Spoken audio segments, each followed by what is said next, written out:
What's happening, folks? Back with another reaction, as well as Luca in a very inconvenient position. Are you going to come up? She's thinking about it. But yes, we're up to the final tune of the Police album Synchronicity. Thank you again to Stefan and to Lori. And it's Murder by Numbers, which I like the phrasing. There's a bit of dark poetry to it. My immediate inclination is to think it could relate to the way some data-driven approach leads to policies or to actions that are actually hurtful and indeed lethal for some.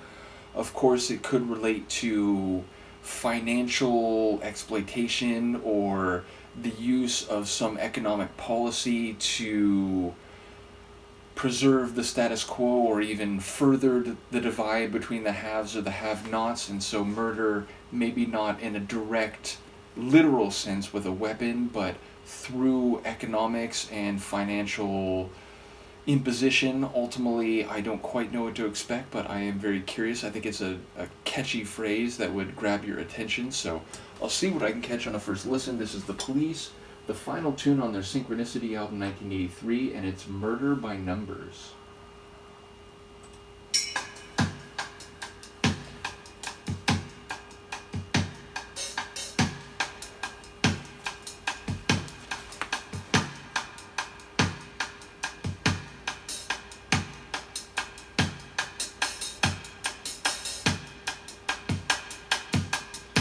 Once that you've decided on a killing, first you make a stone of your heart. And if you find that your hands are still willing, then you can turn a murder into art. Oh. There really isn't any need for bloodshed. You just do it with a little more finesse. If you can slip a tablet into someone's coffee and it avoids an awful lot of mess, because it's murder by numbers. 1, 2, 3. It's as easy to learn as your ABC. It's murder by numbers. 1, 2, 3. It's as easy to learn as your ABC. If you have a taste for this experience, then you're flushed with your very first success. Then you must try a twosome or a threesome. You find your conscience bothers you much less, because murder is like anything you take to. It's a habit-forming need for more and more. You can pump up every member of your family and anybody else you find above, because it's murder by numbers. 1, 2, 3.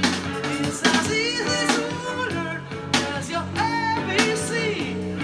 It's murder by numbers. 1, 2, 3. It's as easy to learn as your ABC. You can join the ranks of the illustrious in history's great dark hall of fame. Oof. All our greatest killers were industrious, at least the ones that we all know by name. But you can reach the top of your profession if you become the leader of the land. For murder is the sport of the elected, and you don't need to lift a finger of your hand, because it's murder by numbers. 1, 2, 3. It's as easy to learn as your ABC. Murder by numbers. 1, 2, 3.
know if that's like a bit of clever production, or if it really was a live performance in the studio with some people watching on.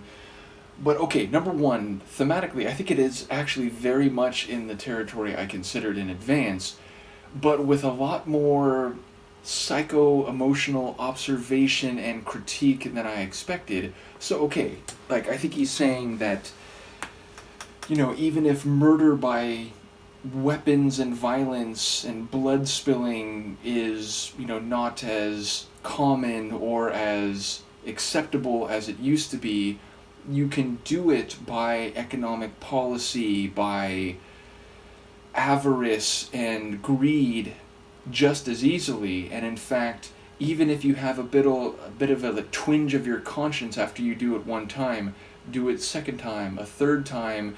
Pretty soon you're doing it 2 people at a time, 3 people at a time, and that conscience isn't going to be talking to you anymore. You're going to get used to it just like you get used to anything else. You might even be able to kill your family if it'll make you a little more money and it'll pad your pocket a little bit more, and you'll become this, sort of soulless, greedy social climber, and in your desire to reach those illustrious ranks, you might end up going down in the dark annals of history. And indeed, it made me think of a bit of a personal anecdote, but the idea that we remember, these ultra wealthy individuals, these, industrious and industry leading figures who, through the use of, driving down wages, breaking strikes, and or exploiting markets in a way that hurts local people and individual lives, but allowing them to amass great fortunes and perhaps, become significant players in social and political realms. Unfortunately, it ties into what is often called like the history of big men, or like big man history, and the idea of celebrating these powerful figures that exerted larger than life influence on the direction of nation states or international geopolitics, and thus forgetting or glossing over or marginalizing their victims, the people who did not benefit from their industrious activities, from the acquisition of their wealth and the creation of these empires of, sort of, again, like industry-wide conglomerations or, multinational corporations. And it makes me think of when I was in junior high, I had a history class about, like 19th century American history, and there was a whole segment, indeed, it was like half the semester, about the big money men of American history, learning about like Jim Fisk and the Rockefellers and the J.P. Morgans and the so on. And, not to knock this history teacher, who I think was also like a PE teacher, which, that happens a lot in the younger or the lower ranks of education, where history is kind of farmed out to people who might not even have specialized in it in school, but are, oh, well, you're the basketball coach, we're going to make you teach history for 7th grade or so on. But I remember thinking that, oh, this is interesting, and learning and so on about the acquisition of these multinational corporations and these tycoons, if you will. And then, you learn later in high school and certainly in college that there's other ways of looking at that same economic and period history in terms of, not just a given country like American history, but more internationally. And, you learn about people like E.P. Thompson, like, the making of the English working class. You learn a sort of bottom-up style of history, which is a very different way at looking at those same processes. And again, it's sort of indicative of human history to celebrate these big figures, even if they actually murdered by their policies many more lives, and sort of people were kept down or prevented from advancing in the same way by those very same people. So yeah, that's what it made me think of. Now there might be more nuance here, there might be more, something specific that he's driving at, but it really was an interesting expose and analysis of the psychology of people who become these illustrious figures in history, who amass great wealth and power, and speaking to the way in which their psychology allows them to do that, and even to, again, maybe take advantage of people close to them and, step on their heads as they climb the ladder. So clever lyrics, insightful lyrics, and lyrics that perhaps speak to 1983, the, Reagan, Thatcher,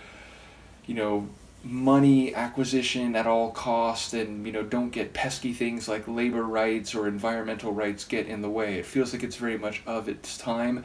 Sonically, it was sort of discordant. There was a lot of dissonance even in the guitar line. It had a bit of this unsettling feel, which feels like that might not have been accidental. Definitely some, syncopated and cycling percussion. So a really compelling tune, and one that, had me feeling as sonically unsettled as the lyrics, I think, should make those who care about a wider swath of humanity than maybe just these lucky few who go down in the dark annals of history overall. If you have that sentiment, then maybe you should feel unsettled listening to something like this. So bottom line, a cool finish to a great album. I do recognize that, again, this is sort of a final chapter and a breaking point between Sting and maybe the rest of the members of the band. But having said that, I think it is a great album to finish in that way. So once again, shout out to Lori and Stefan. Let me know what you think, and I will see you next time. Peace.